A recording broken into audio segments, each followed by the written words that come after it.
I think before we open questions to the house, it's integral for me to share that the last week that I spent reading about you and hearing everything that you had to say, so many people question you, including Juhi, who's in the house. It's been exhilarating, it's been enlightening, and more than anything else, I think it gave me a certain sense of understanding about where I am. Being at a crossroad of my life emotionally, and also now as a newfound parent, I read some of what you had to say about even parenting. To me, it was extremely enlightening to read that not to nurture the do's and don'ts so strongly on your child. You know, we all have theories of parenting, but I think just what I imbibe from what you had to say is that if I'm strong-willed and I exude a certain amount of pleasantness and I give out the right amount of energies, my child and my children will emulate that, imbibe that, and I don't have to constantly force feed that knowledge on them. They will imbibe it from my energy source in any case. That is what I drew with, am I right? No. Okay. See, one level right, but it's not a question of energy and don't make simple aspects of life mystical, because my entire life is dedicated to make mystical very approachable. But generally in the society, people are trying to make simple aspects of life mystical. Rearing a child is not a mystical dimension of life. It's… millions of people have done it. For thousands of generations, people have done it.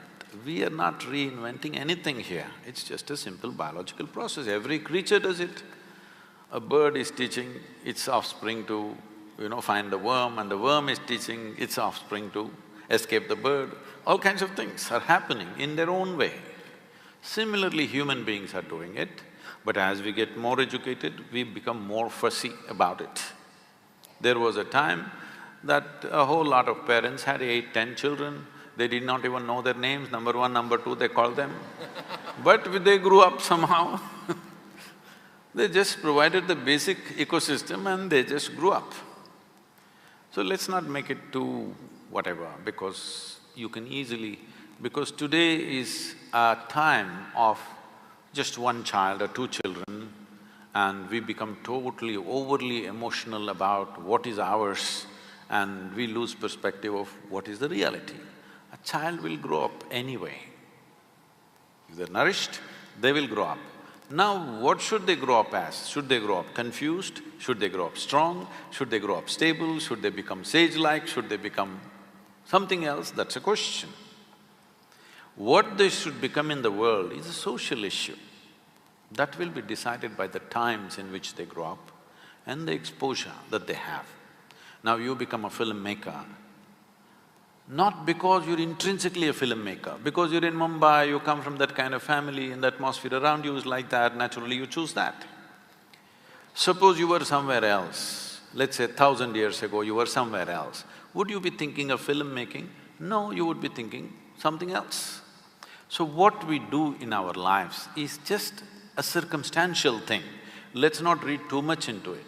The question is, when we have children, how complete and joyful and wonderful are they? Because every life is aspiring not to do this or that. Every life is aspiring only to become a full-fledged life, that's all. Whether it's a worm, insect or plant or tree, they're only aspiring to become a full-fledged life. There is no other aspiration in life, including ourselves. Only problem with the human being is, we know what is a full-fledged worm, we know what is a full-fledged mango tree, but we don't know what is a full-fledged human being. This is the only problem. My work is just this, to make people perceive, not understand. You must understand the difference or the distinction between perceiving, experiencing and understanding. Not understand, but perceive and experience what it means to be a full-fledged human being. And that's all that must happen to your children and every other children, every other child on the planet. What should happen? They must become full-fledged life, that's all. For this, they need an ecosystem and nourishment, not teaching from another time, because you belong to another time, you're past. You may not like it, I'm not saying as a director you're past. I'm saying in terms of time compared to your children, you're past, okay? So one important thing that we need to do when we have children is not to help them not to get overly identified with us.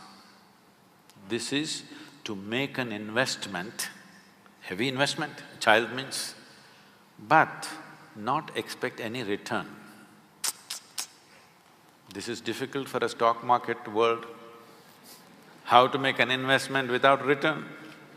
But this is what bringing up a child means. You want to make a heavy investment, no return expected. This is all. If you want to… because I've… in raising my girl, I won't go into the lengthy affair, but I made sure nobody teaches her anything, nor did I teach her anything. No 1, 2, 3, no ABC, no Mary had a little lamb, because I don't care whether Mary had a lamb or not, you know. People said, Sadhguru, the way you are bringing up this girl, she won't know how many fingers she has. I said, I don't care whether she knows how many fingers she has, as long as she knows how to use her fingers. Why should she know this is 10? She thinks this is 100. Actually, this used to happen. When she was just… because I just exposed her to nature. As much as possible, I exposed… if there is nothing else, at least I took her up on the terrace and showed her the stars, which you can't do in Mumbai. You will show other kinds of stars in Mumbai. So, she would look up at the sky and say… she would call me by name, first name, and say, Jaggi, 10 stars. Because in her mind, the biggest number is 10. Somewhere she heard 10. Yeah. So she didn't say million, she said 10. I said, yes, 10. What is the problem? Whether a 10 stars or 10 billion stars, what is your problem?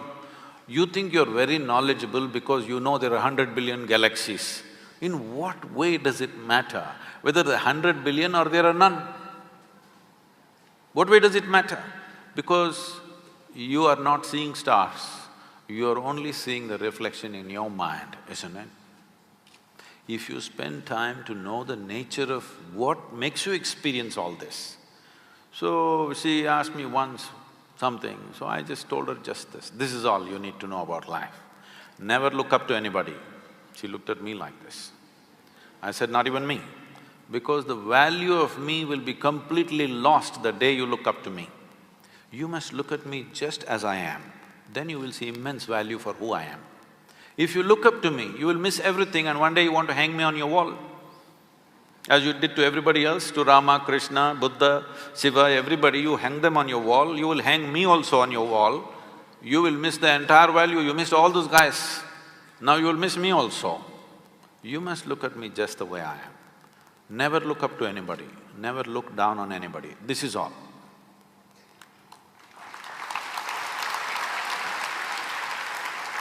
Once you do not look up to anything or look down on anything, you will see everything just the way it is. If you see everything just the way it is, you will navigate your life, through life effortlessly. That's true. That is simple theory and easy enough to live by. Thank you. Thank you, Sadhguru. With that, I think I would like to open the questions up to the house. And I'm sure we have a volley of questions which I can already see hands going up in the air. I don't even know where to start. Okay, yeah. Sorry? You worked